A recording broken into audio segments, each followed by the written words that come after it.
Welcome, sir. Welcome, sir, to the meeting. Thank you. Thank you. Yeah. So, good evening, all. We'll be starting our webinar program now. At the outset, on behalf of Perindalmanna ONG Society, we wish you all a happy Doctors' Day. Happy Doctors' Day to you too. Thank you, sir. So today, apart from your colleagues, the maximum wishes for a Doctor's Day, all of us might have received from the medical representatives. It is a Definitely. fact. So I read in one of my friend's Facebook post that the people who love doctors most are the medical representatives.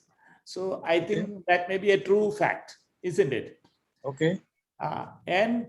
See, whatever said and done, and this past 2 years was it were a real litmus test for all the health workers, not only the doctors. It was also a critical time period for all the health workers, including nurses, paramedics, the non-medical staffs, ambulance drivers, and everybody.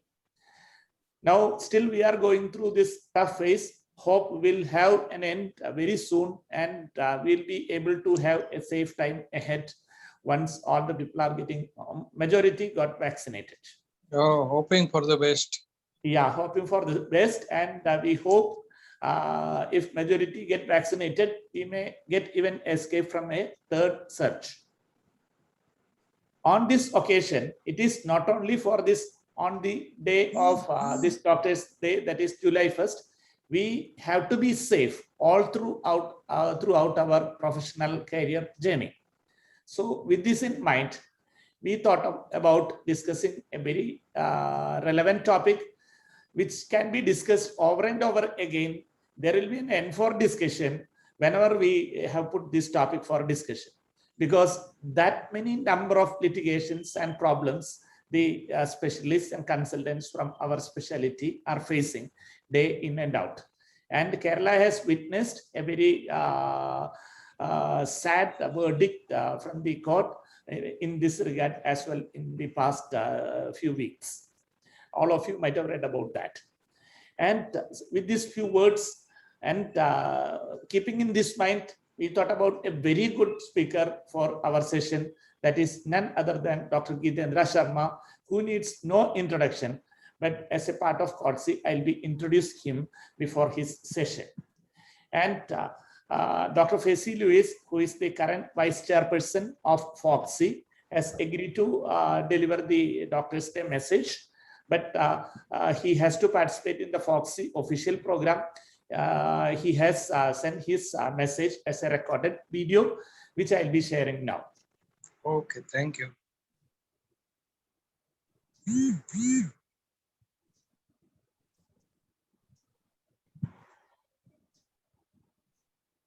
Unitedness of our association is less. Good evening, friends. It is nice to be with you on this Doctor's Day. I think, as you all know, the Doctor's Day is being organized in commemoration with Dr. B.C. Roy. But it has been celebrated in India as Doctor's Day, as you all know. So I think it is wonderful for Perindalmanna Obstetrics and Gynecologic Society, POGS, headed by Dr. Kunju Moideen and Dr. Abdul Wahab, Secretary, is organizing a unique program to enlighten the doctors about different practical or clinical situation by an expert in the medical legal field. I think he doesn't need any introduction. And he will be sharing with his experiences. He's also the Dr. Jitendra Sharma. He's a medical legal expert, and he's also a vice president-elect of FOXI. So, coming to the importance of Doctors' Day, as you all know, the violence against doctors is increasing nowadays. So, the more the need for doctors to be part of these organizations like FOXI, Gynec societies, IMA is more relevant at this time. Now, the expectations from the doctors is high. but we have to know that there are some limitations in medical profession that has to be really told by the proper counseling of the patient. We have to spend some time, especially in high-risk patients, have to spend some time. And whatever we do, there can be some problems because which is not in our hands. So being doctors, we have to be part of our social security schemes and also especially to the problems like professional protection scheme. FOGSI, our Federation of Obstetrics and Gynecology Society of India, has also come up with the professional indemnity scheme. It's covering from 20 lakhs to 2 crores of different policies are there. And right now, when some problem occurred, just like recently, few days back, we had some problem to a doctor in our own state. So even though the things are being done properly, it can be interpreted a different way. So we need to be in a association has to be very strong with mutual help to our own professional colleagues. That is most important. The thing which is important, the same thing can occur to you also. So if that awareness is there among our doctors, so we will be standing united. Compared to other professions, the unitedness of our association is less. Usually we are bothered about only joining for a continuing medical education talks. And that is what we have seen. I still remember a few years back when I asked a leading doctor who runs a hospital, why you are not joined association, because that meetings I usually get from some pharma people. So why do I have to be a part of this association? Because usually I cannot attend all the meetings. So why should be a part of that? But more than attending CMEs, there is something which we have to be united, not only the professionally as an association wise, to sharing the, not only sharing the knowledge, sharing mutual help among our colleagues is most important. And so we all have to be part of this professional protection scheme, indemnity scheme, and also social security scheme, which is run by our associations like IMA, FOGSI, which give much higher returns than the other life insurance schemes. Not only that, we must be having a helping hand, and so that we have to help others, so then only they will help us. So that awareness must be there. So I think in this Doctors' Day, I urge all the doctors of Perinalmana Obstetrics and Gynecology Society to be actively participating. This is one of the youngest societies of our Kerala Federation, but it is doing exemplary work in not only the academic level, but the social aspect also, as you are all aware.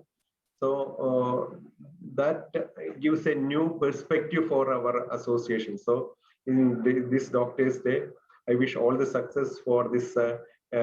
Is a quite different type of webinar organized by the Perinalmana Obstetrics and Gynecology Society.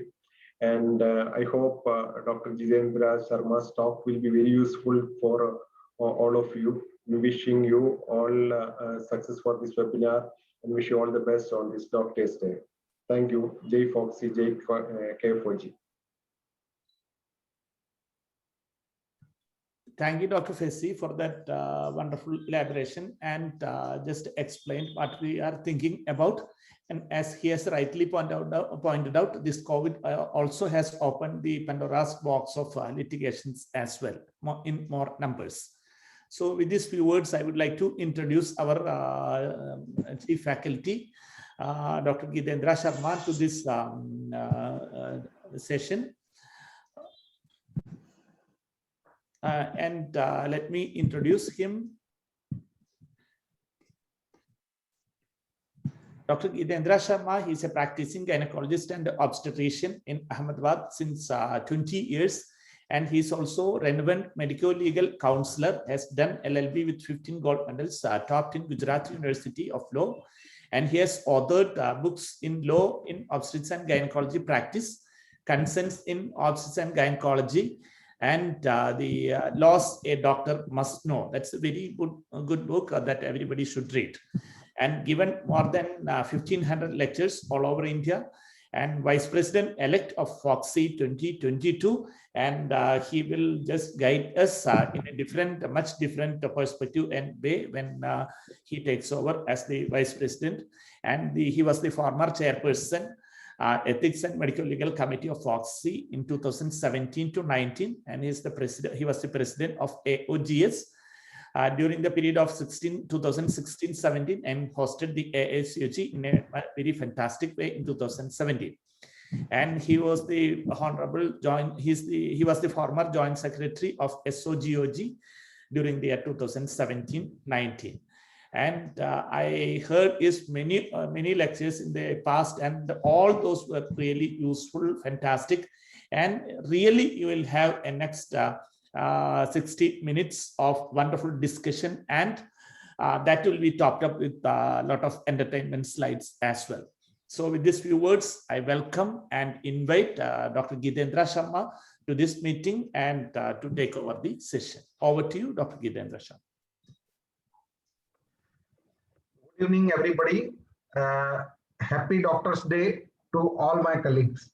I think Dr. Fesi has joined.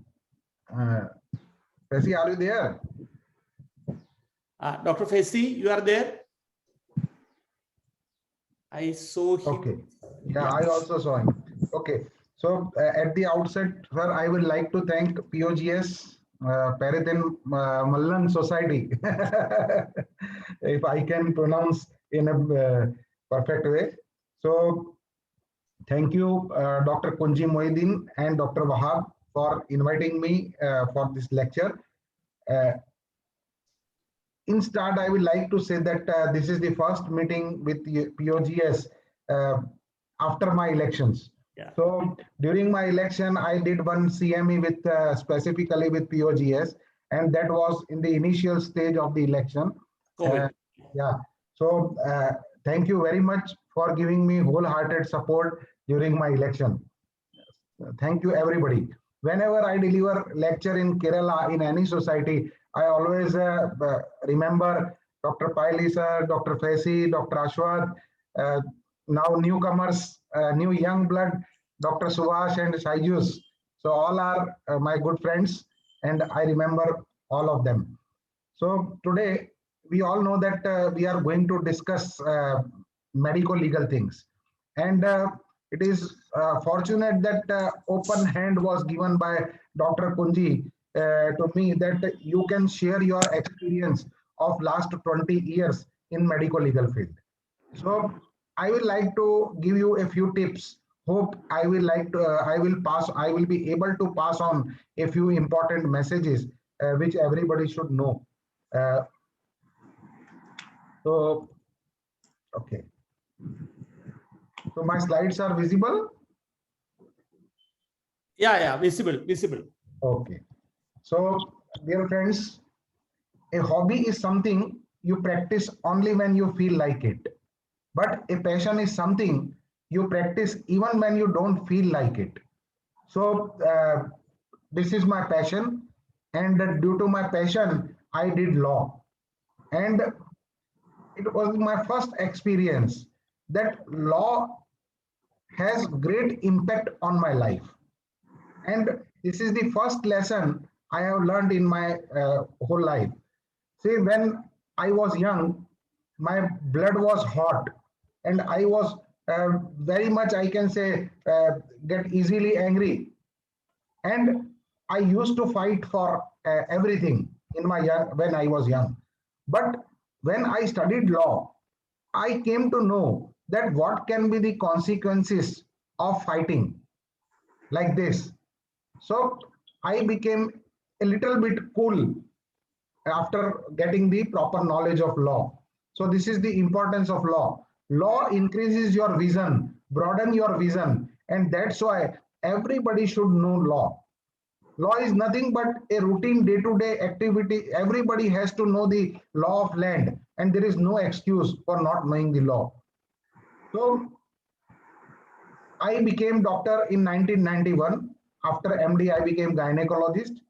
And I know that before 1991, rather I can say before 1995 in specific, before IMA versus VP Shanta's case, everybody was believing doctor as a god.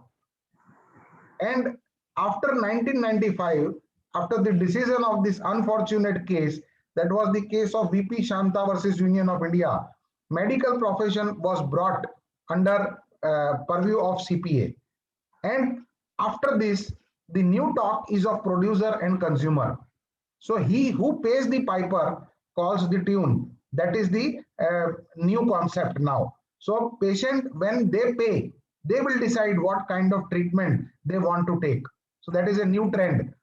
And confidence and faith in doctor previously was it was like this, and now this scene is like this. Every now and then there are incidences of violences against doctor. We know the incidents of Assam recently and at many other places, that not in India, it is also there internationally. So basically confidence and faith has now deteriorated.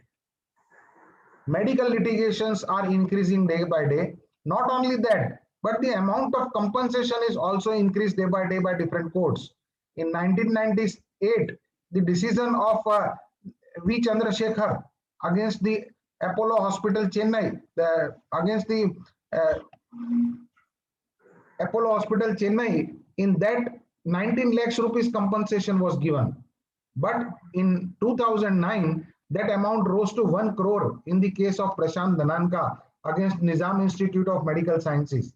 And even then, after that, in 2013, you all know the case of Kunal Saha's wife, death of Anuradha Saha. And in that 5.96 crore rupees compensation was granted in 2013. And with interest, it rose to 11.5 crore rupees against Amri Hospital, Calcutta. Not surprising, gynecologists rank first.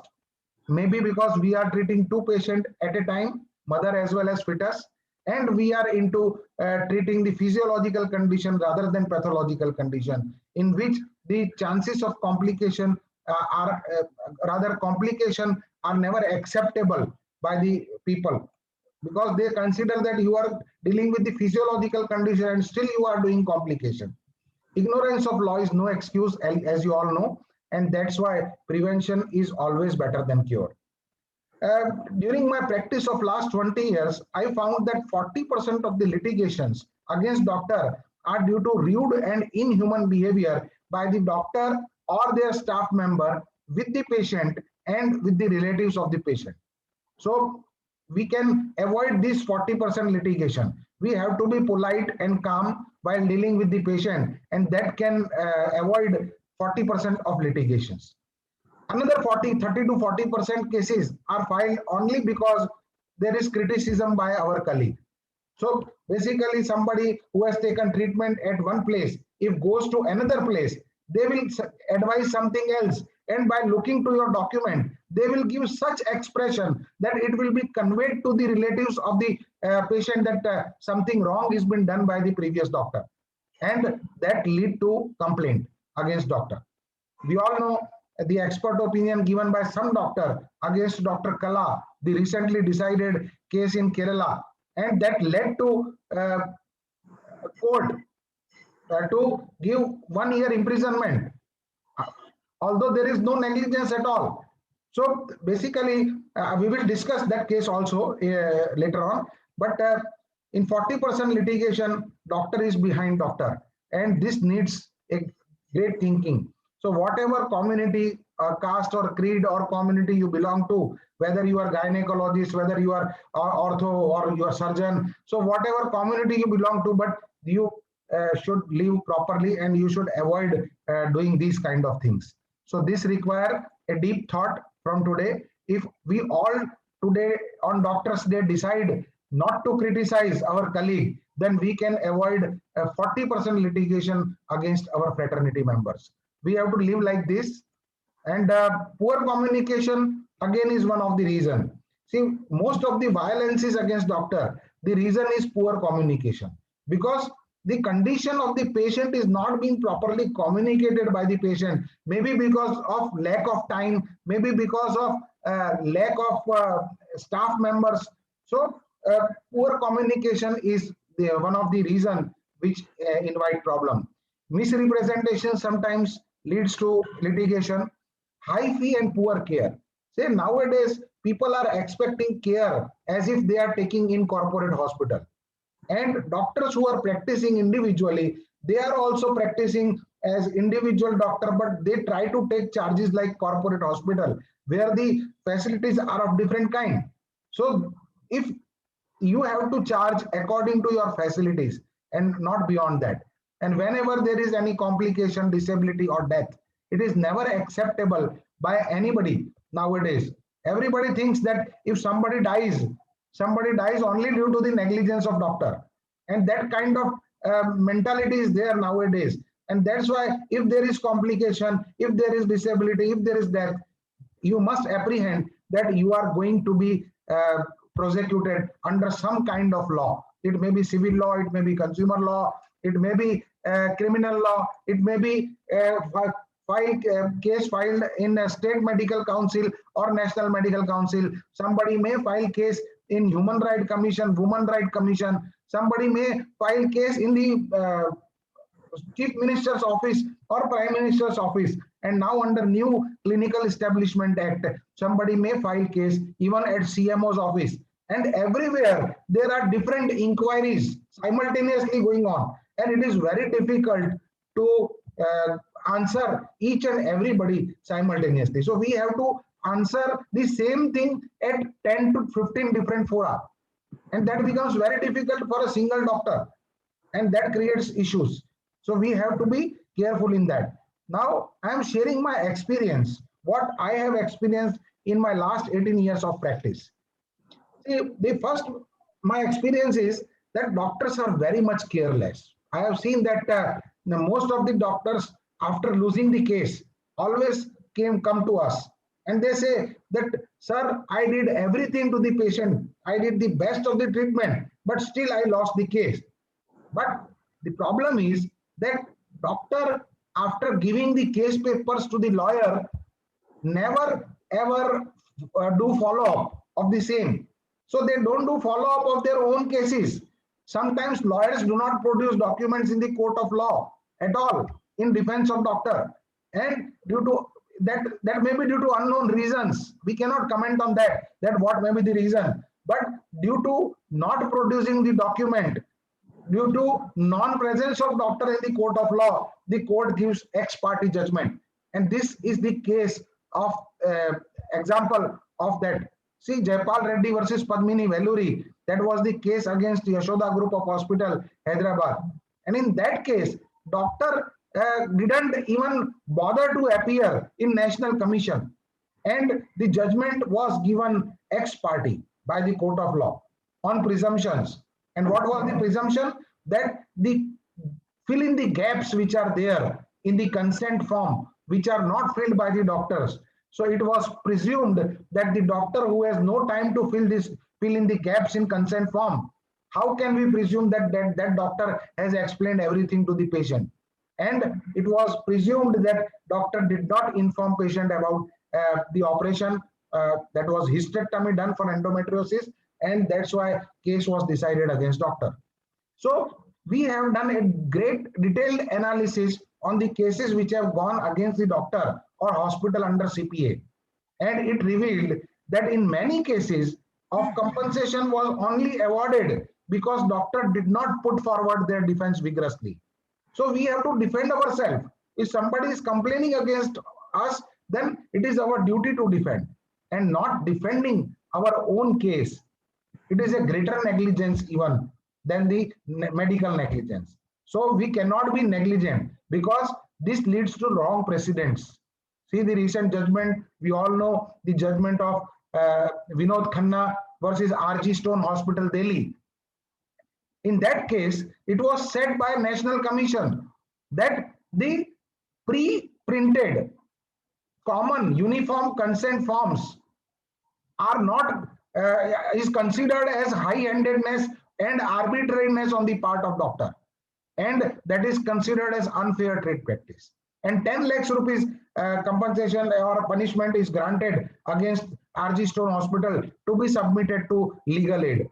So that was the reason. Now, as it was not properly defended by a particular person, this wrong precedent has happened. It is good that this judgment has been challenged now by SLP in Supreme Court. But the problem is, if you do not defend yourself, you are creating problem for whole of your fraternity, because there are wrong precedents will come out. Lawyers and patient will resort for claims for damages on minor issue. They will, everybody will go against doctor to recover money after not getting proper result. That will lower the morale of medical practitioners, and it will hike the premium, and which in turn will lead to expensive services. So, dear friends, first message is that you should remain in continuous touch with your lawyer. You should assist continuously your lawyer. You should ask him that what is going on in the court of law. You should attend court off and on, and provide them needed document references and expert opinion, and defend your case vigorously. So this is the first message, that you should defend yourself whenever a case is filed against you. Now, second thing is that doctors approach medical legal persons or legal persons sometimes very late, because whenever they receive notice, first of all, they, out of I can say fear or something, they try to hide from the community that any case is filed against him or her. Then they try to settle with the party without acknowledging it to the fraternity members, because of under the fear of losing the name. They used to try to settle the case through friends or through some of the known persons in the society. Sometimes they answer the notice received casually without taking proper guidance. Sometimes they think that whatever it is, let us answer at least first notice. And at last, when all efforts go in vain, then they approach medical legal persons or legal persons. So the second important guideline is that first and the foremost thing to be emphasized, that whatever plea in defense are to be raised, they should be raised at the first instance, making first instance of making reply of the complaint. Subsequently, please, during hearing of the case, are liable to be rejected. So this is the message. Now, I will give one example. You all know the recently decided case of Kerala. Dr. Kalla is there. Although in appeal, we have myself and Hitesh Bhatt, we have prepared answer in that case. Now we are going for appeal. Now the problem is the points which are not raised in lower court, the question of facts will not be allowed to be raised in appeal. Only questions of law are to be discussed in appeal. So basically, what defense we could have done, now it has been restricted. So if doctor comes on the very first instance with the medical legal person for proper advice, then the decision would have been different in all the cases. So my advice is that whenever there is even a single notice against you, or even at the time of incidents, immediately you should call a medical legal person, and you should audit at the time of incidents your documents, and you should prepare your documents in such a way that it will help you later on in the court of law in your defense. Take medical advice from the senior, take legal advice, take medical legal advice, and then prepare the answer of the notice. It is like a cricket ball. See, once you have taken back foot stance, then it is very difficult to come forward later on when the bowler is fast bowler. So you have to decide your stance at the first time, and you cannot change it later on. So every time court is not allowing you to change your stance. The third thing is, we all know that whenever doctors come to for medical legal advice, we usually ask that what kind of medical indemnity insurance do you have? And the problem with our fraternity members that they don't know that what are the things to be seen while taking indemnity insurance. See, most of the doctor, if they have taken 1 crore rupees indemnity insurance, but they don't know what is AOA to AOY ratio. Yesterday only we received one case from Delhi, and in that case, doctor has insurance, indemnity insurance of 40 lakhs, but they don't know that AOA to AOY ratio was 1:4. That means per accident, she will be covered only for 10 lakhs rupees, not more than that. So what is AOA versus AOY ratio? You must know. AOA means any one accident and AOY is any 1 year.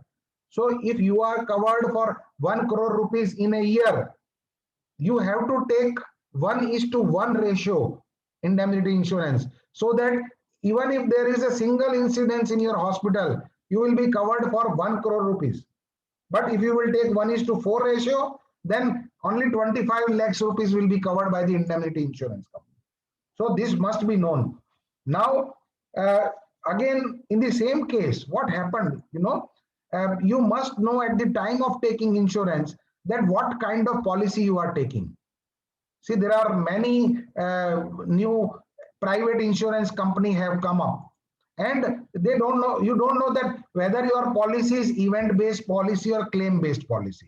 Now, what is that? To understand that, I would like to take your 1 minute. See, I took insurance from one of the company in 2017, and I was covered with that company up to 2019. Now, one incident which happened in my hospital in 2018, that was in between 2017 to 19, but I changed the indemnity insurance company in 2020. Now I am insured with some other company. Now a patient who was treated by me in 2018 filed a case against me.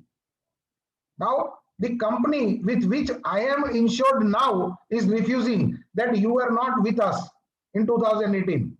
And the company with whom I was insured in 2017 to 19, they say that your policy is claim based and claim is filed in 2020, so we don't cover you for the same. So dear friend, you must know that what kind of policy you have taken, whether it is event based or claim based, because most of the private companies nowadays are giving claim based policy so that you may not leave them.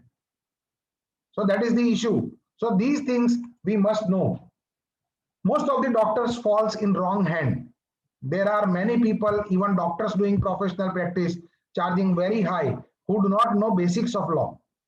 I know even in this case, when discussions were going on, many of the doctors were advising the doctor that what should be done. The people, every gynecologist is nowadays thinking that they are PCPNDT and MTP expert. And whenever something happened to any colleague, they start advising that you should do this, you should do this, like that they give advice. These are the examples I have come across in my practice. See the case of Dr. Gupta, who was practicing in Rewari. Now, he was advised under PCPNDT Act by one of our gynecologists who do not have law degree, but he thinks that he is PCPNDT expert, master. Now, in that case, he took his high charges and he could not help him because the knowledge of law was limited. He may be knowing PCPNDT Act after reading. Reading cannot give you broad knowledge. So the problem in that case was the similar kind of case for the similar mistake in Form F was filed against that doctor 6 months back. And now after 6 months, some other team has come and they have filed the case against doctor. Now in Constitution, there is a right of double jeopardy. Means nobody can be prosecuted twice for the same thing. Now that thing cannot be known by a gynecologist who has no knowledge of law. He knows PCPNDT, but he doesn't know what is law. And that's why in this case, when we appeared and we guided that, sir, according to the principle of the double jeopardy, this case filed against Dr. Gupta is wrong. And within 2 days, the result came and case was decided in favor of Dr. Gupta. The similar kind of case is with Dr. Bansal from Sirsa. He was convicted for, husband and wife both were convicted for 1 year imprisonment. And in the same way, we referred. We represented in a proper manner and they were acquitted. The same case, Dr. Thumar from Junagadh, he accepted under PCPNDT, he accepted somebody told him, some of the lawyers told him that if you will accept this mistake in filling Form F, court will give you only 1 day imprisonment. That means you have to sit in court for 12 hours and you will be freed. And only 1,000 rupees fine will be done by the judge. Now that kind of settlement was done with the judge and he accepted that, okay, I did mistake in filling Form F and I accept my mistake. Immediately 1 day imprisonment, 1,000 rupees fine was imposed. Now what happened? Immediately when that fine was imposed and 1 day imprisonment was given, he became convicted. And as soon as he is convicted, immediately the appropriate authority of Junagadh recommended his name to Gujarat State Medical Council for suspension of the name for 5 years. And by law now it is compulsory if you are convicted. Although according to section 23 subsection 2 of PCPNDT Act, even on charge sheeted your name can be suspended. But here you are convicted. So we always tell our friends that even if you are punished, but never ever accept your mistake in the court of law. There are ways to defend yourself. We can defend you in a proper manner for your mistakes. So this is the problem which has happened in Gujarat. So there are multiple cases like this. So the message is that don't fall in wrong hands.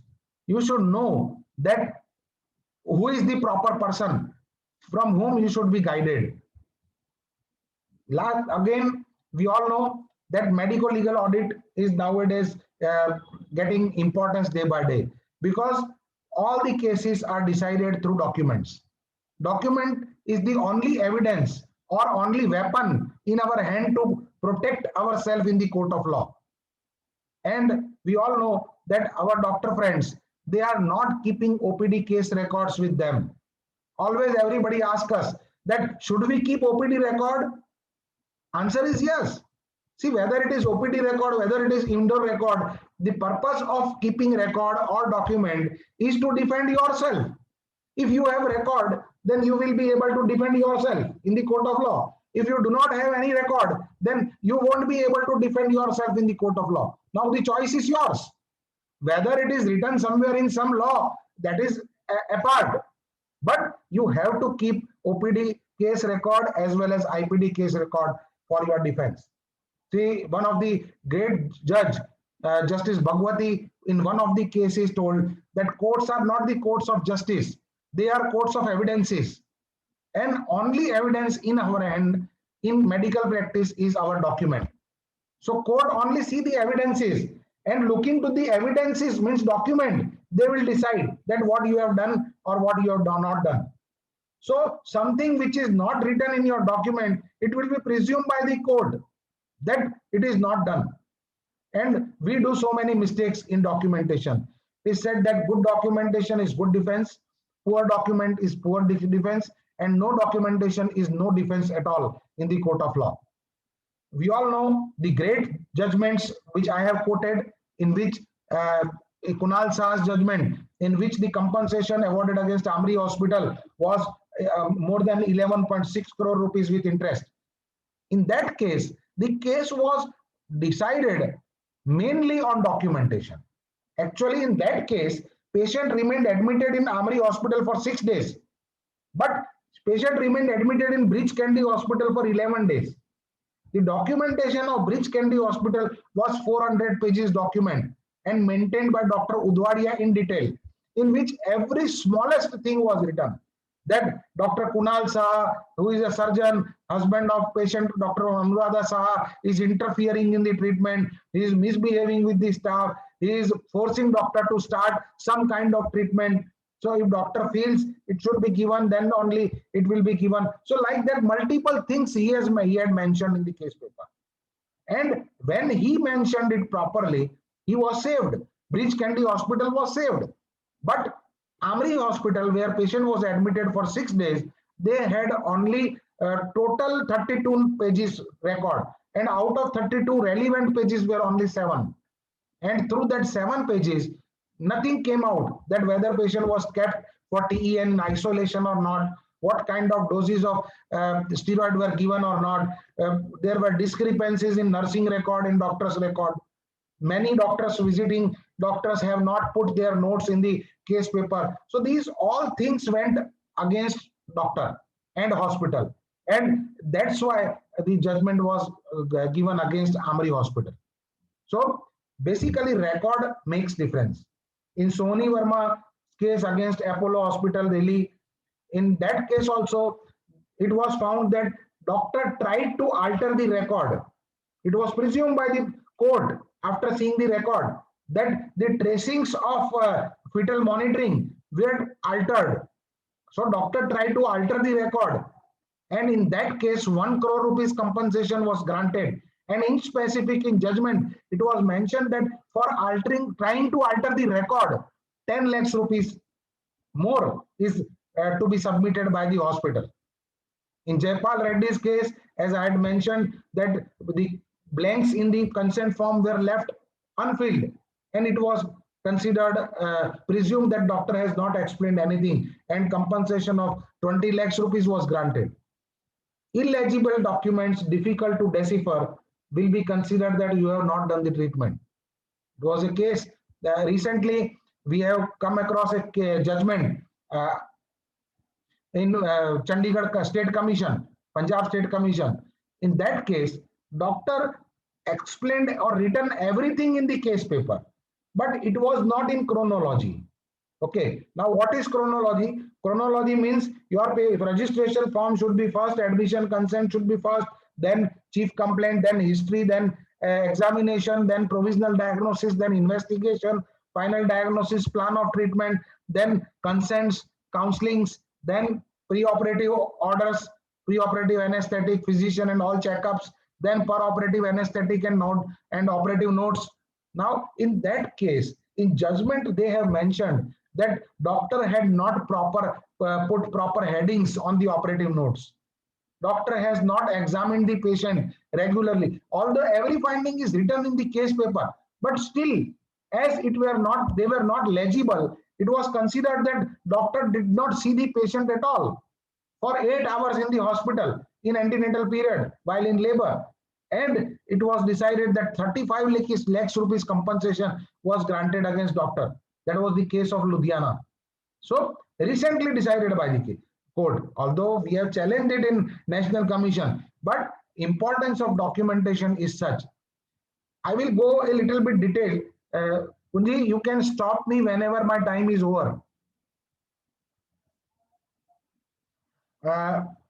Regarding documentation, we all know we have come across one case. That was a case of Suman versus a government multi-speciality hospital. That was the case also in Chandigarh. Now, in that case, there were 2 Sumans who were admitted in the same ward on same day, and both were in a need of blood, and blood got exchanged because the name was written Suman in both the case paper. So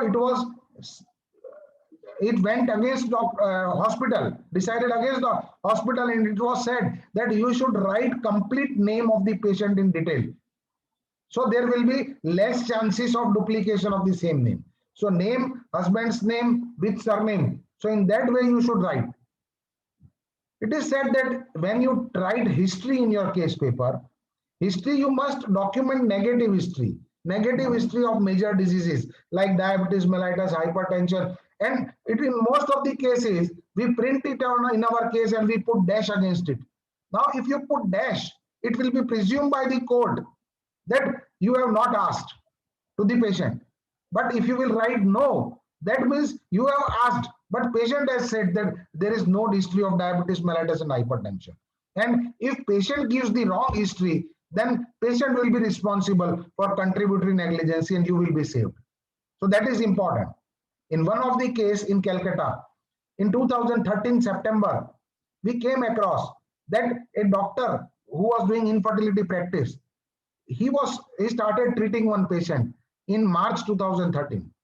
Now he did multiple sonographies for follicular study, multiple kinds of blood tests on patient, and everything was done. And ultimately, patient was prepared for embryo transfer in December 2013.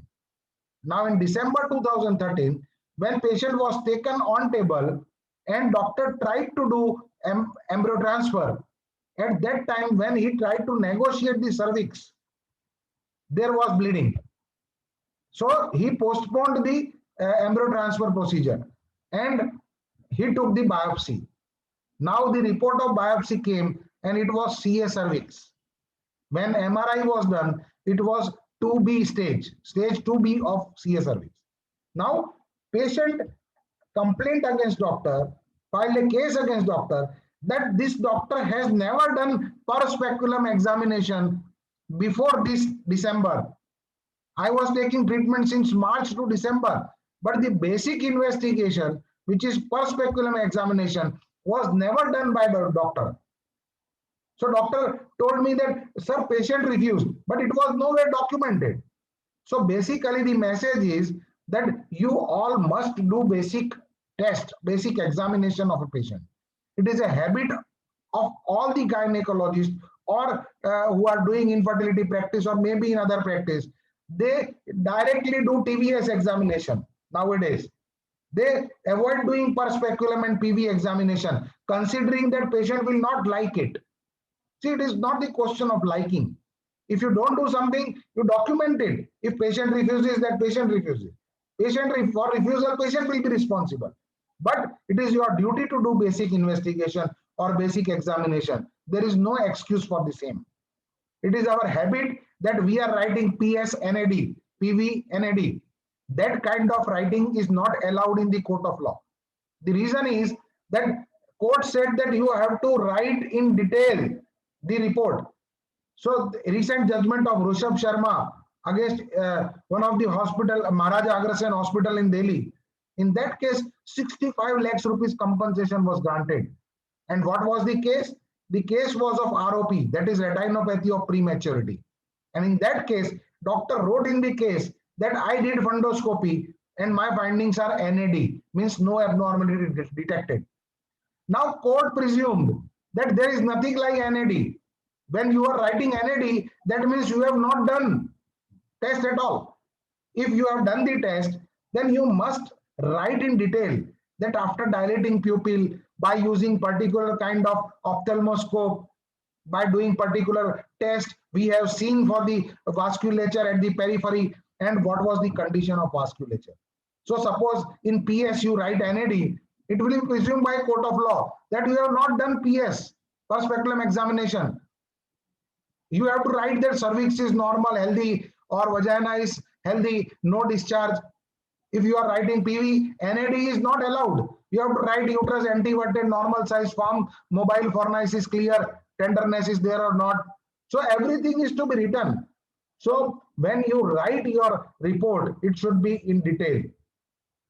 On sonography, it is a habit of doctor that they used to write direct diagnosis, in short, PCOS. You cannot write that. You have to write that there are multiple small follicles situated in periphery of the ovary. What is the volume of small follicle? How many small follicles are there? So you have to write the report in such a way which can lead to the diagnosis of PCOS. Ovaries are bulky in size. So whatever you want to write. But your report, you cannot directly write PCOS. It will not be acceptable by the court of law. It is compulsory to put provisional diagnosis in case paper. It may be query. It may be differential diagnosis you can put. But it after examination on and even after before prescription, in prescription also, you have to put provisional diagnosis. Only then you can prescribe. Your investigation should be justified by your provisional diagnosis. See, there was a case in one of the hospital in Delhi. There was SOPs, standard operating procedure of that hospital, that whenever any patient of road traffic accident gets admitted in the hospital, they used to do directly CT scan of head, brain. Now that was their SOP. Now following their SOP, one patient came with the injury at leg, and they started doing CT scan of head. Now that patient filed case against hospital that I never complained anything in head. Why my CT scan was done? That was done with the intention of creating money, getting money from the patient. And that case went against hospital, because when there is no complaint, there is no indication, why you are doing CAT scan of brain? So your whatever over investigation, under investigations, both are considered as deficiency of services. And in many cases, we find difficult to protect doctor if they have done irrelevant testing, excessive testing of patient. Now, final diagnosis, after doing investigation, you must reach final diagnosis, and according to your diagnosis, your treatment should be planned. Now, suppose if you have put diagnosis something else which is not in relevance with the plan of treatment. In most of the infertility clinic, when we go for audit, we used to see that they have written in diagnosis that patient, there is no female factor, no male factor. But in plan of treatment, they used to write embryo donation, EDXC, which is not justified at all. So your plan of treatment must be justified with whatever is written in final diagnosis. So that care we should take. So your treatment should be justified, and accordingly you must counsel. In most of the hospitals we have seen that they don't keep any counseling sheets. See, whatever you speak with the patient, if it is not documented, it will not be believed by the court of law. So whatever you have explained to the patient should be documented on paper. So medical counseling should be there. Now recently financial counseling is must.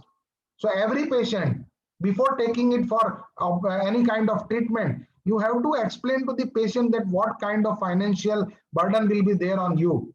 And if complication, what more burden can occur to you. Under New Clinical Establishment Act, if you have explained to the patient that you are under this package of 40,000, and if you take only 40,001 rupee, then you can be prosecuted. That will amount to unfair trade practice. So you have to explain clearly that what is your package, what it includes, what it excludes in writing, and you must take signature of the patient if possible on that financial counseling sheet. Your operative notes must be in detail. I will give you one example. See, recently we have come across a case where a laparoscopic TLH was done.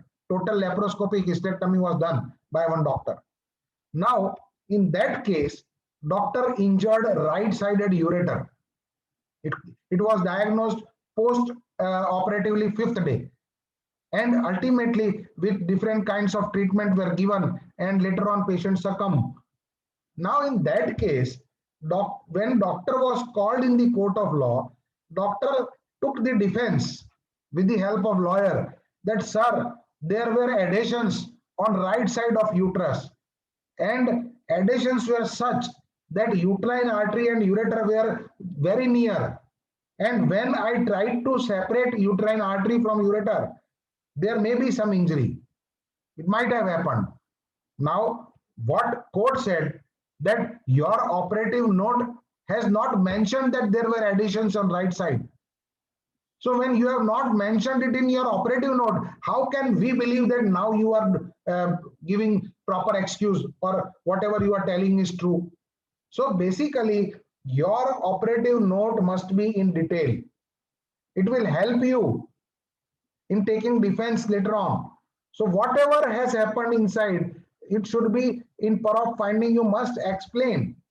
So if he would have explained in his operative note everything in detail, that what kind of adhesions were there, what kind of removal of adhesions were done, there was possibility and he tried his level best to separate the ureter, but chances of injury to ureter may not be ruled out. So these kind of things, if everything is mentioned in your operative note, then you can be saved. Then post-operative, we have noted that in most of the cases, a treatment chart and nursing chart, there are wide discrepancies. Doctor has ordered something else and nurse has given something else.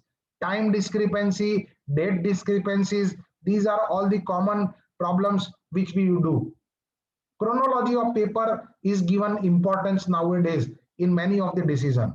As I have mentioned in the case of Dr. Pradeep Handa of Ludhiana recently in State Commission of Punjab, it was said that chronology of papers were not maintained and pagination was not done properly. And that's why they have presumed that what language they have used, that doctors in private practice nowadays are taking so much money from the patient. They are not doing any kind of services. They are not doing charity to the patient. And they must now spend on documentation. Their documentation should be perfect. That kind of language was used by the State Commission, and 35 lakhs rupees compensation with 8% interest was granted against hospital. So these kind of judgments are really, we used to see that whenever doctor prescribes, we used to write injection ringer lactate DNS and NS, 1 pint. Now pint is available for 500 ml also, 1 liter also. We used to write injection MESET 1 ampule. It is 2 cc also available, 4 cc is also available. So whenever you prescribe anything, any medicine, you must prescribe with name, dose, route, time, everything should be mentioned clearly. Only then it will be acceptable by the court of law. So these are all the things with the documentation. Regarding staff, again, nowadays courts are very strict that your staff should be qualified or experienced enough.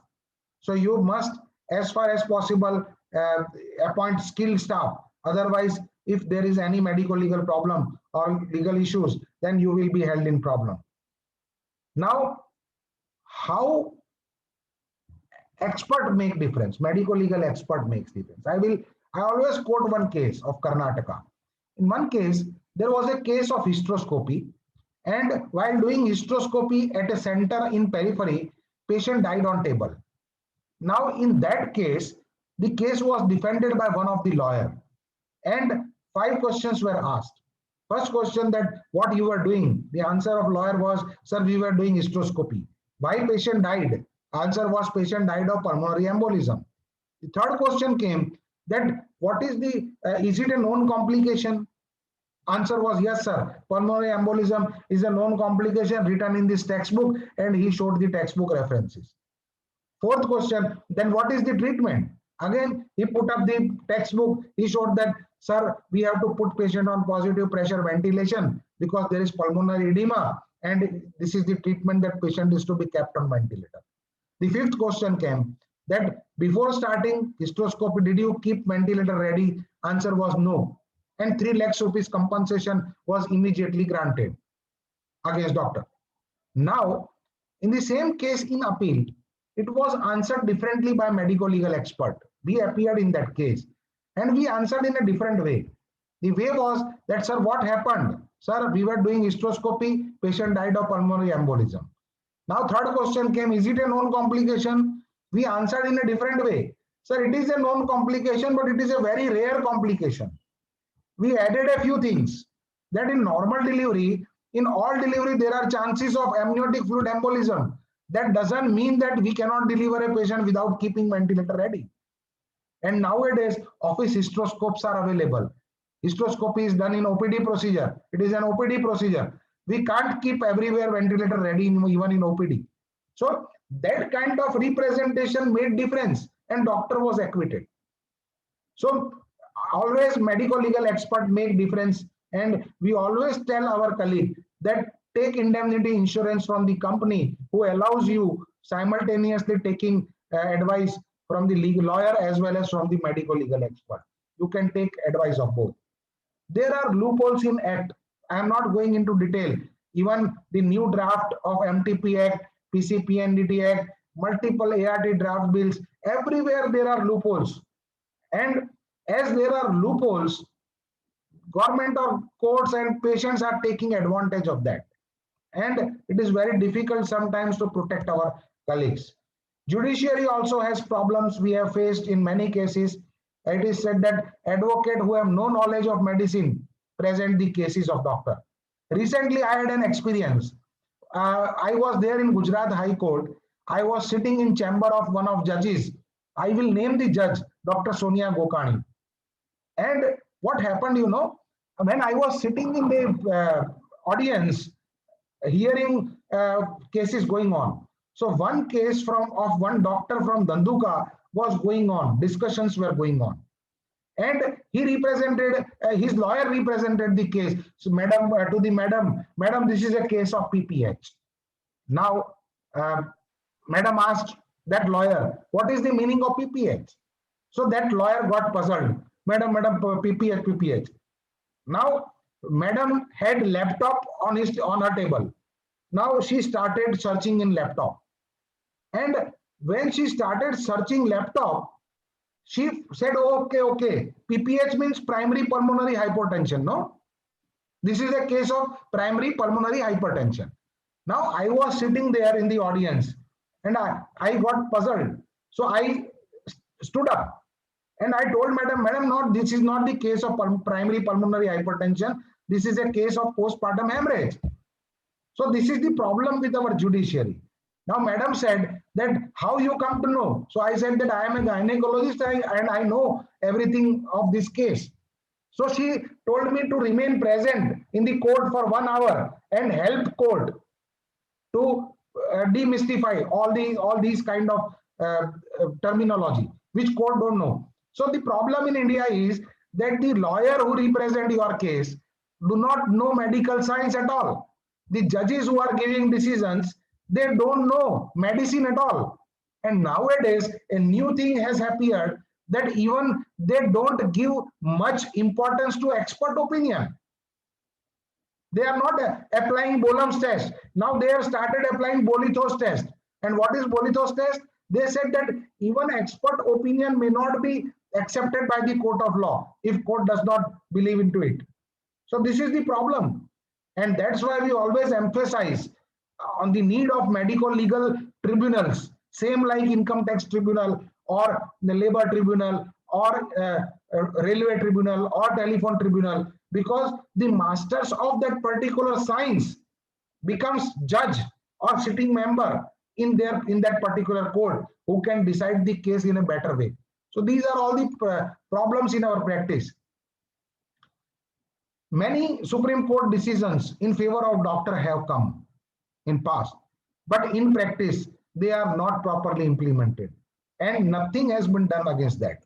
We all know, we are always happy with the case of Jacob Matthews versus State of Punjab, in which 3 justices, Justice Bala Subramaniam, Justice Mathur and Justice Lahoti, all 3 gave the best judgment and they gave the guideline that FIR cannot be filed directly against medical person for rash and negligent act. And if some police person files FIR without taking proper opinion of some independent committee of some government hospital, which is unbiased, saying that doctor is grossly negligent, only then FIR can be filed. Now, many cases against doctors are filed without such opinion by police officer. But till date, no police officer is punished. Although it is mentioned in M. D'Souza versus Muhammad Ishfaq's judgment that police person who does not follow the guidelines of Supreme Court should be punished. But till date, no police person is punished for this thing. So basically, there are many good decisions given by Supreme Court and other courts, but their guidelines are never been implemented and no punishment is ever given to any authorities or any police person. So that is the problem. In PCPNET Act, there are multiple provisions which are causing problem to our colleague. We all know section 4.3. It says that any inaccuracy or deficiency found in record will be considered violation of section 5 and 6. and it will amount to prosecution under section 23, where there is a provision of up to 3 years imprisonment. Now, this kind of, see, and if you do any kind of mistake in filling form F, smallest mistake, that will be considered violation and you will be prosecuted. So now appropriate authorities are trying to find this clerical mistakes of comma and spelling mistakes and everything like that. This is the problem. 23 subsection 2, it is a greater problem. It says that even on charge sheeted, name of doctor should be recommended to State Medical Council, and 5-year suspension should be done by the State Medical Council. See, even on charge sheeted, how can somebody be punished? And can be, it is said that the doctor cannot practice for 5 years, only on charge sheeted. And doctor may get acquitted after 5 years or 10 years. But the loss of these 5 years for not doing practice, who will bear this loss? So these kind of sections are there. Again, Rule 18A subsection 4 subsection 2 says that renewal should not be done. Renewal of center should not be done for the doctors under PCPNDT Act who is prosecuted for any kind of case against him. Now you all know that still cases of 2005 are pending in the court of law. I am telling about Gujarat. Now, doctor who is facing for last 15 years, 16 years the case, he must, if his center will not be renewed, how can he practice without sonography machine? And for no fault, for clerical mistake, case is going on for last 15 years, no decision is coming, and his center is refused to be renewed. So these kind of problems are there, and these kind of sections are illogical. There are many acts of presumption, and PCPNDT is nothing but the act of presumption. See, in the language of appropriate authorities themselves, they say that it is very difficult to implement PCPNDT Act because it is a four-wall phenomena, and both the people who are involved are beneficiary. Patient is also beneficiary, doctor is also beneficiary. So it is very difficult to catch doctor while doing sonography. It is really impossible to implement PCPNDT Act. And something which is impossible to implement, so they are treating this doctor, prosecuting the doctor for clerical mistake. And that is not a correct approach. We all know recent developments. One case, it said that doctor cannot do cesarean section if they don't have ICU in their hospital. No operation without ICU. In one case, it was said that doctor cannot practice without keeping facility, or nursing home cannot be formed without facility of ambulance. Such kind of decisions are illogical. We all know that how many patients needs ambulance, how many patients needs ICU care in normal routine practice of normal deliveries or cesarean section. So such kind of decisions are given by, which are illogical decisions given by different courts. And these become precedents because they are not properly defended by doctors or the lawyers appointed by the doctors due to lack of knowledge. And that is the problem with our community. No limits on compensation. It is increasing day by day. You know, ART draft bill has come. And one section in the ART draft bill, they say that you can stimulate a patient, but you cannot recover more than 7 eggs at a time. How funny it is. Suppose some patient has developed 25 eggs. Will you remove 7 eggs and leave all other behind? 18 eggs will be left and patient will develop OHSS later on. Who will be responsible for that? See, people don't know who are framing the draft of different acts. They don't have medical knowledge. They don't take proper advice from proper people. I will give you a recent example. In recent MTP Act, now it is said that for breach of confidentiality, there will be provision of 1 year imprisonment, up to 1 year imprisonment. And it is nowhere defined that what will be considered as breach of confidentiality. And more important is that in MTP Act section 7 subsection 2 and 3, it clearly says that for breach of confidentiality, the punishment is only up to 1,000 rupees fine. Now, government has introduced the section 5 subsection A, capital A, in which they have said for breach of confidentiality, the provision is up to 1 year imprisonment. Now, government has forgotten to remove section 7, subsection 2 and 3, and they have added 5A. Both are controversial. Both are contradictory. In one section, they say only 1,000 rupees fine, and in another section, they have said that 1 year imprisonment will be there. So this is the problem, because the people who do not know law, who do not have any acquaintance with medical law, they are drafting the laws, and that creates the problem. In Clinical Establishment Act, implemented by 9 different states, and one by one everybody is accepting it now. And there are provision that if you will take high fee, that will be considered as unfair trade practice. Government may decide the fee also of the doctor. Then no appeal in the court as state council is the ultimate authority under that act. Inspection will be done by CMO. CMO may be MBBS, maybe BHMS, and they will come and inspect and do inquiry in your case. So these are all the problems of Clinical Establishment Act. They are given vast powers. Even social organizations are given vast power. Our representation, doctors' representation, is decreasing day by day. Only one member from doctor fraternity will be there in new CEA. And all other representatives, more than 50% are nominated by the central government. And in other 50%, many are from the different fraternity. Homeopath will be there, Ayush people were there, Ayurvedic doctors were there, the dental council member will be there. Only one member per state, and that is also on alternate year basis, will be allowed to be a member in that council. So there are great problems. So these are the problems which we must object.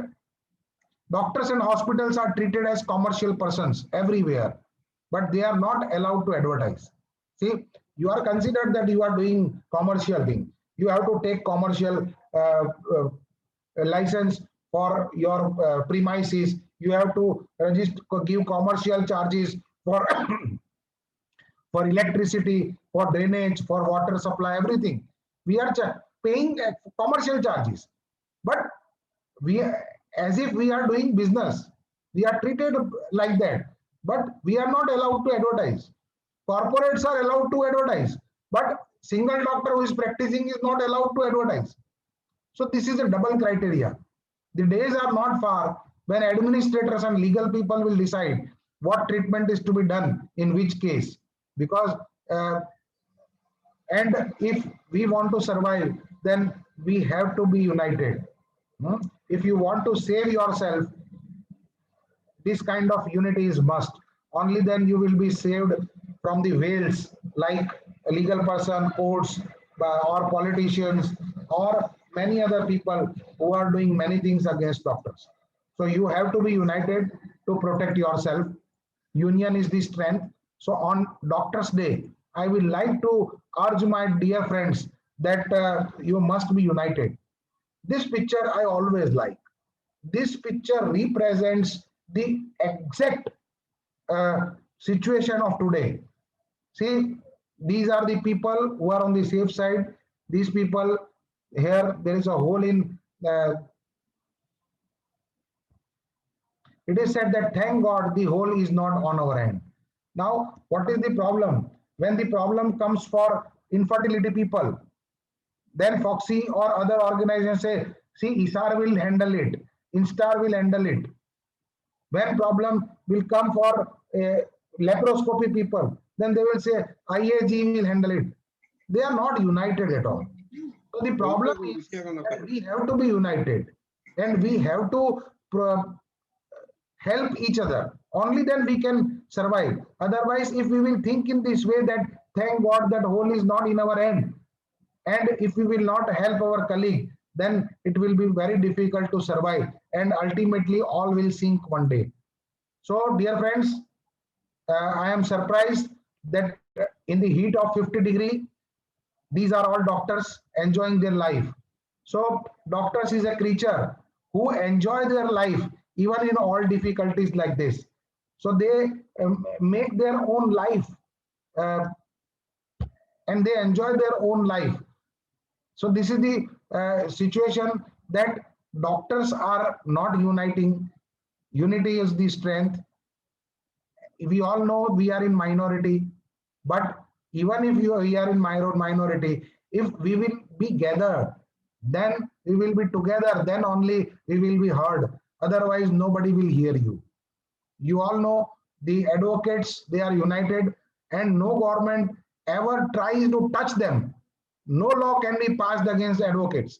You know, the Supreme Court has given a stay on the judgment, which says that advocates should be under CPA. So that is stayed by Supreme Court, and nobody is hearing that for last 17 years. Stay is granted 15 years back, and that stay is not vacated till date. So the problem is because they are united, they are heard, and we are not united, we are not heard. So thank you very much, sir, for giving me this opportunity to speak about my experiences. I am enjoying my legal journey very well, and I always tell my colleague that please have a knowledge, because you can't prevent litigation only by acquiring proper knowledge. Only knowledge can save you.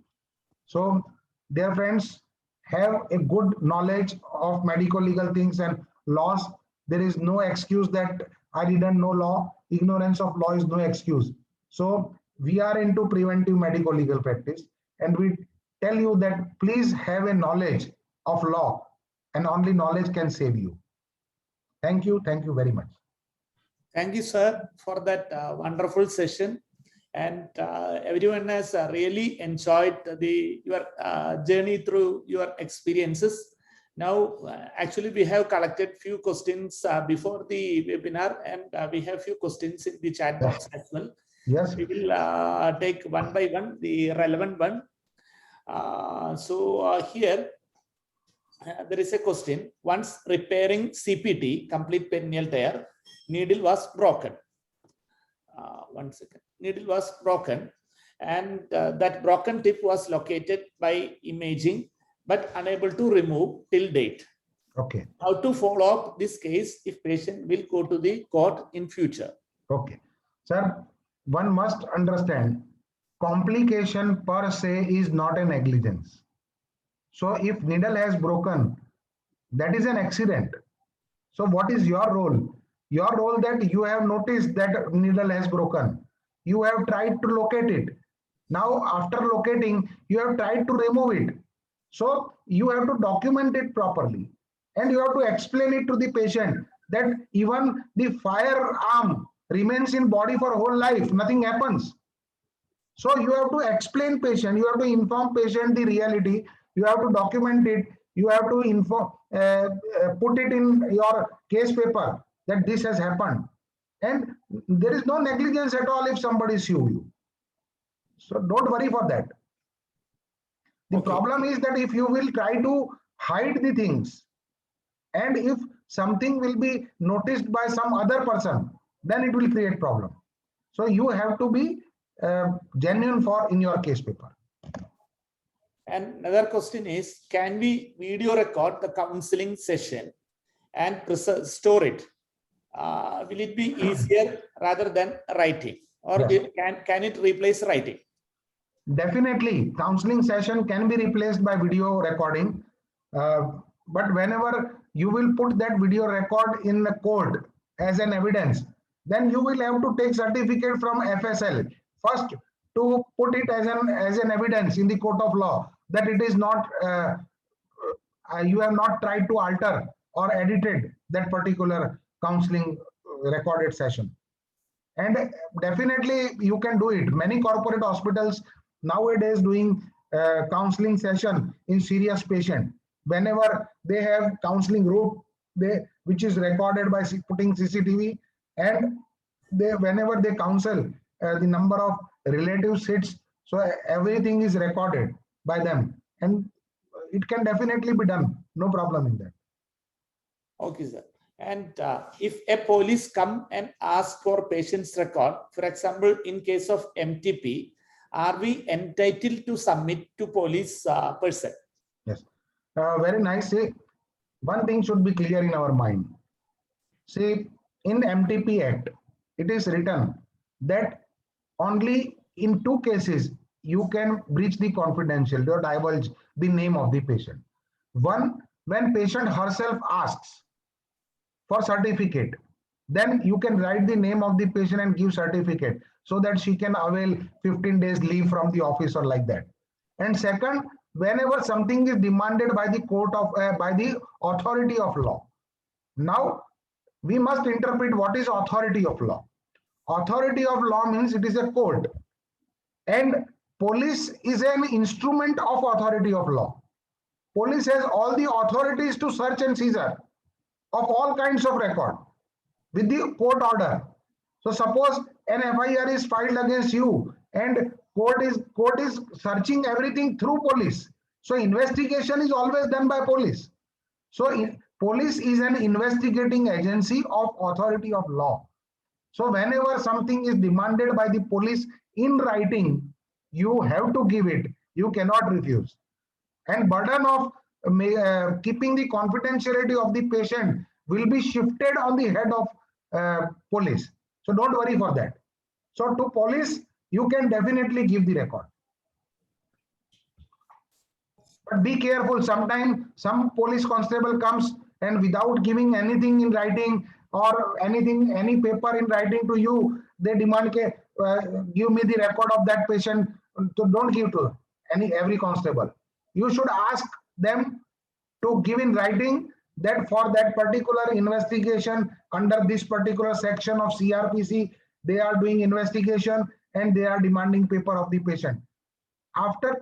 Once they give you in writing these kind of things, only then hand over the document to the police person. Give the certified copy, not the original copy.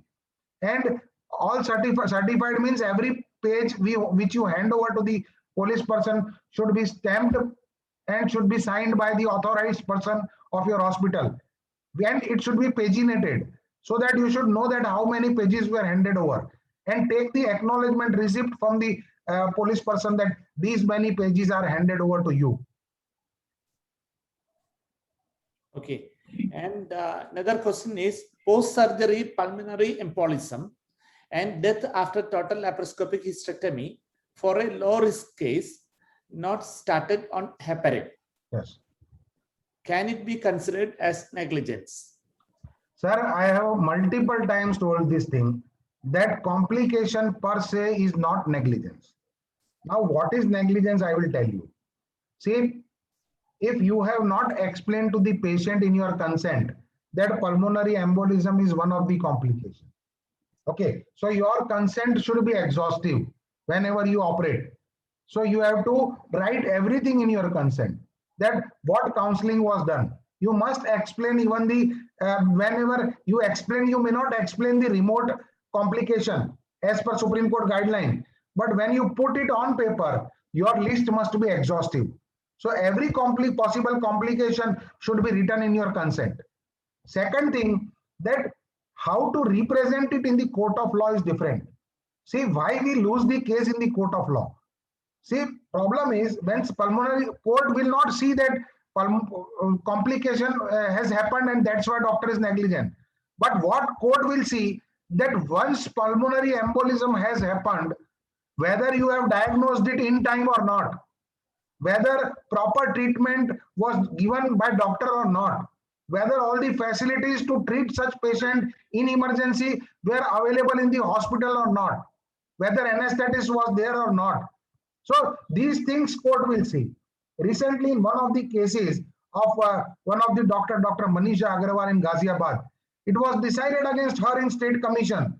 Case was decided against her that a case of this cesarean section went into pulmonary embolism and patient died on table. Now, in that case, we represented it in National Commission. We assisted lawyer. Lawyer was Dr. Anant Agrawal, this advocate Anant Agrawal in Delhi in National Commission. So we guided him in that case. And once we guided it properly, we represented the case properly. In National Commission, doctor was acquitted. So basically, what we say that how you represent makes difference. What are your documents? That is important. So whenever pulmonary embolism occur, how to document your case paper? How frequently you should see the patient? How frequently you do the treatment? When you document, how you document, that is important. Okay, sir. And this current period of this COVID has opened the scope and as well as the disadvantages for the telemedicine. Yes. So the patients ask the consultation, especially the past few weeks were the lockdown periods. Patients were asking consultation or the opinions via the WhatsApp and all these video platforms. So what is the current law stance with regard to the telemedicine? What all things can be permitted, what we should not do? Okay, sir, casual talk on WhatsApp and all these things are not telemedicine. First of all, you should understand. Telemedicine, what is telemedicine? What are the rules and regulation of telemedicine? Everything is now after 25th March 2020, telemedicine is made legal in India by MCI.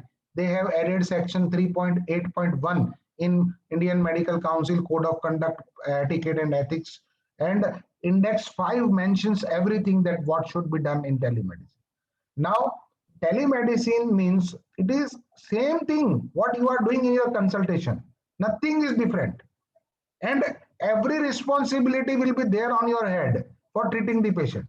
So suppose you are giving some advice to the patient on phone. You cannot say that I advised it casually without examining the patient, so I cannot be held responsible for the same. No, you will be held responsible for your advice. You will be held responsible for your prescription. So there is no excuse for the same. You have to keep all the documents as if you are seeing the patient in your consulting room. So you have to keep the registration detail of the patient. You have to keep the history of the patient, examination up to inspection part, which is possible on video consultation or something else. So you have to reach to provisional diagnosis. You have to write the provisional diagnosis. Only then you can prescribe. So basically, telemedicine is not a simple thing. You have to keep document in your possession for 3 years, at least, according to MCI, and even for more for your own defense. So if you advise casually somebody on WhatsApp, that will be very difficult to keep it in your record. It is very difficult. So casual talk on WhatsApp or messages, they are not telemedicine. Telemedicine means it is 4 kind of telemedicine. Patient is calling you. Whenever patient is calling you, it is an implied consent and no separate consent is required. But whenever any health worker or caregiver or RMP calling you on behalf of patient, then by express consent of patient is must. So how to take consent? You can take consent on email. You can consent on video counseling. We can take consent on audio phone also. So basically, consent is must in 3 cases and not required when patient is calling you yourself or himself.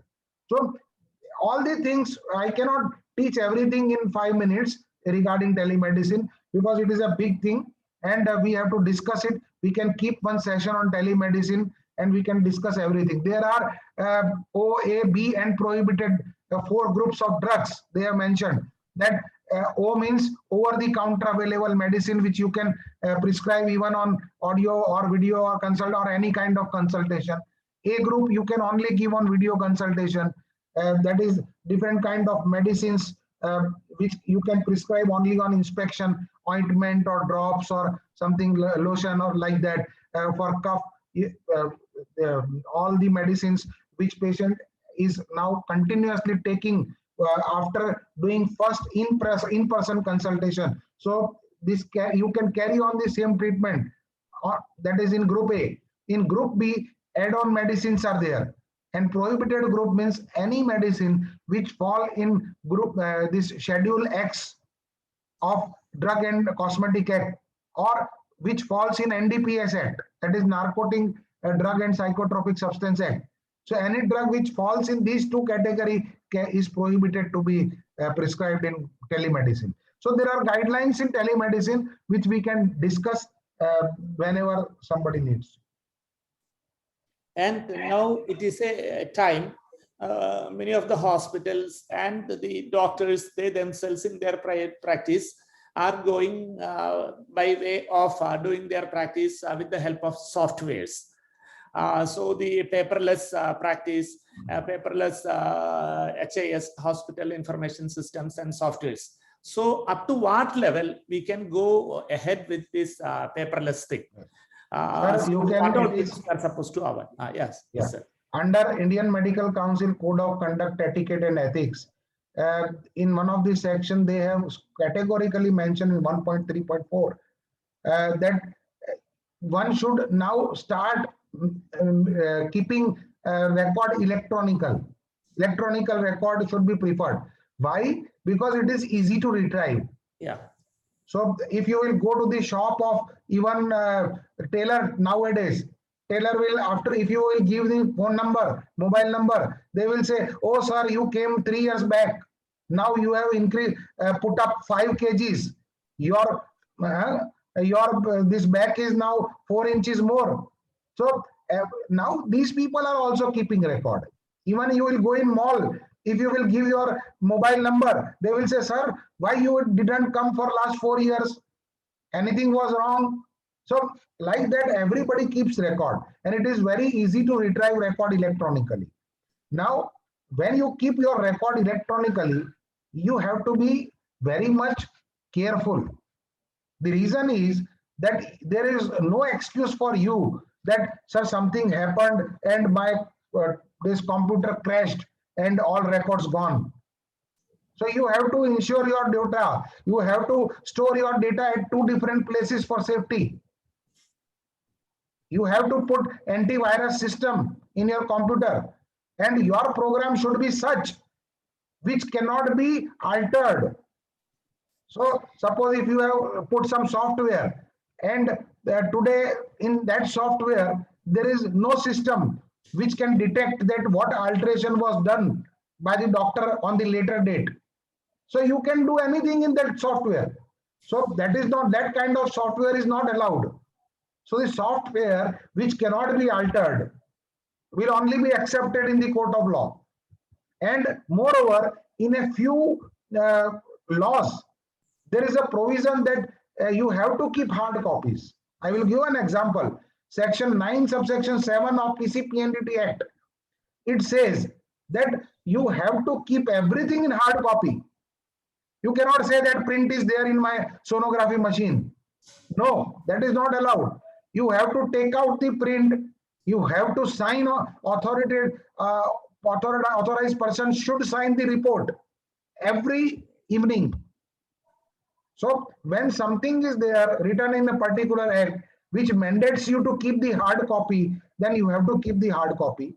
And definitely other records, you can put it in electronic system,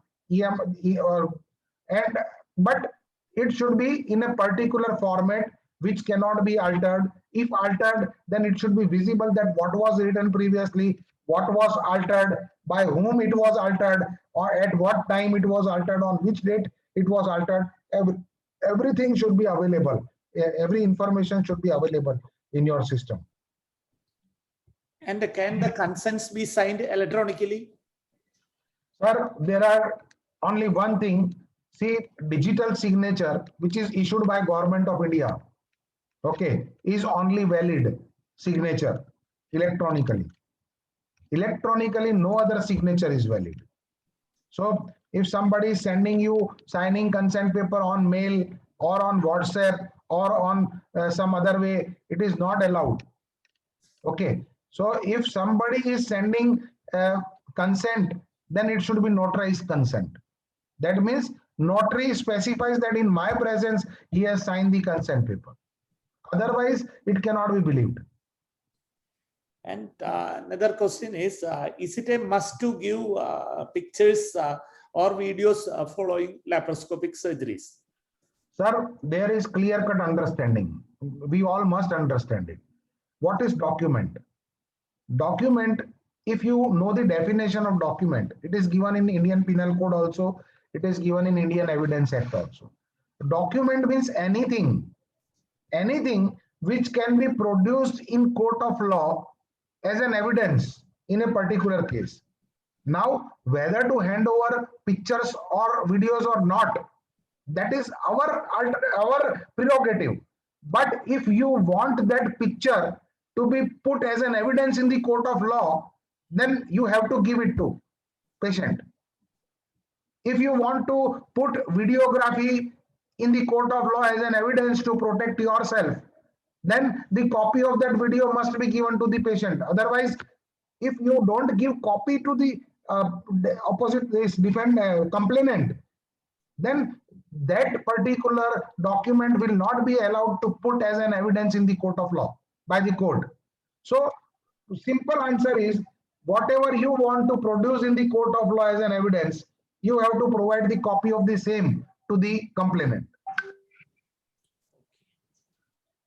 So many of the doctors are asking us that, sir, I have provided all the papers to the patient, okay, on their demand, but I have not given consent paper.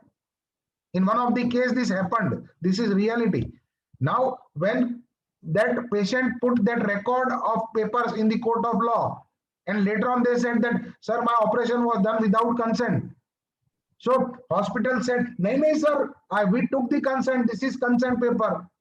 So court said, why didn't you give the copy of that consent paper to the patient? Now we will not allow you to put as an evidence in the court of law. And now we will consider that you have done operation without consent. So later on, you are not allowed to put your evidences every time.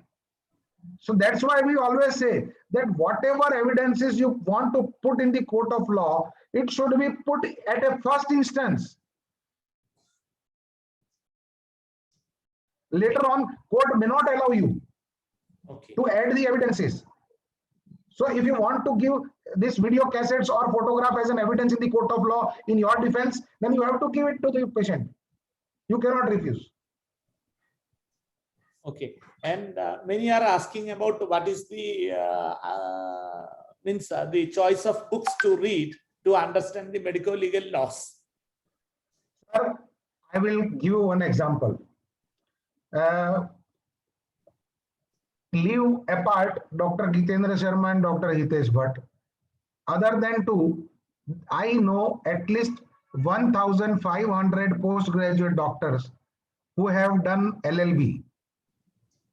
Who have read all law books, but they don't practice. They can't practice rather. So practice and to read the books, these two are absolutely separate issues.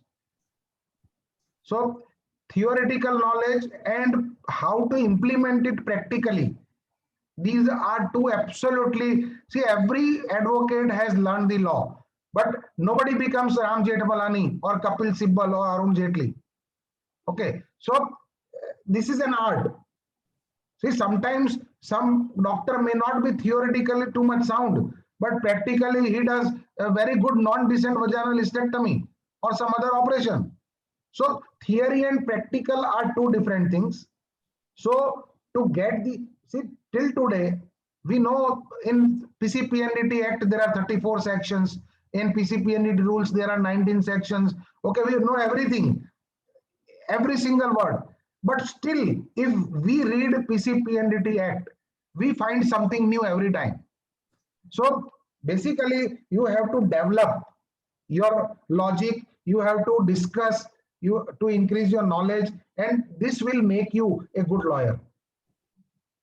So reading book cannot make you a lawyer, good lawyer.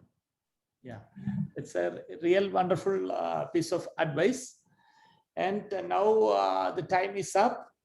We received a lot of questions. The session was superb, rather excellent. And we could clear a lot of doubts especially in the background of current scenario of COVID and this move towards the EMRs. So that clarifications were really good. Dr. Wahab, you are there? Abdul Wahab? Yes, I'm here. Yeah. Dr. Wahab, the secretary of our Pentalmano NG Society, I request Dr. Wahab to express the vote of thanks and make your comments. Good evening, everybody. evening, Actually, sir. Dr. Gidendra Sharma done a wonderful job, and I appreciate him for his sharing his knowledge and sharing his experience in medico-legal field. Right, what he told is absolutely right. We can't expect the lawyers who taking these medico-legal cases in perfect way, because we only the experts. We are actually the experts in our field, especially in gynecology or obstetrics or any other medical thing. So we have to be very careful on that. If any medical legal case happen, we should always discuss with our medical legal experts from our fraternity and have to give the proper feedback to the lawyers time to time. And as he told, the documentation, communication, and behavior, polite behavior, all those things are the vaccines for preventing medical legal cases. So with that, thanks all for attending this session, and thanks to Gidendra Sharma once again for his super talk, very super. And his knowledge, I am sure that he can talk hours. And I will like to acknowledge one thing, as we are in Kerala just now. So myself and Hitesh, we have drafted the appeal of Dr. Kala, and we are hopeful that we will come out. Yeah, that is a good case to defend. Yeah. Thank you, sir, for your wonderful talk, and we'll expect and we'll have more session. I think, as you rightly told, we'll have one session on what is called as this telemedicine. Many don't know it, so we will have in future. I think our president, Dr. Kunjumaydin, will agree. We will have one session on that, definitely. because many are doing that right now, and we'll have one session on that. And thanks to all, and thanks to our president, Dr. Kunjumaydin, and all the members of the POCS, and all the participants, and all who attended this session on Doctor's Day. And thanks to all. And thank you. Thank you very much. Bye. Thank you. Again, Thank you. virtual hug. Sir. Thank you. Virtual hug. Thank you. Okay, sir. Bye. Good night. Good night. Hope to meet you soon Yeah, definitely. Sure. Physically. in person. Yeah, in person. Yeah.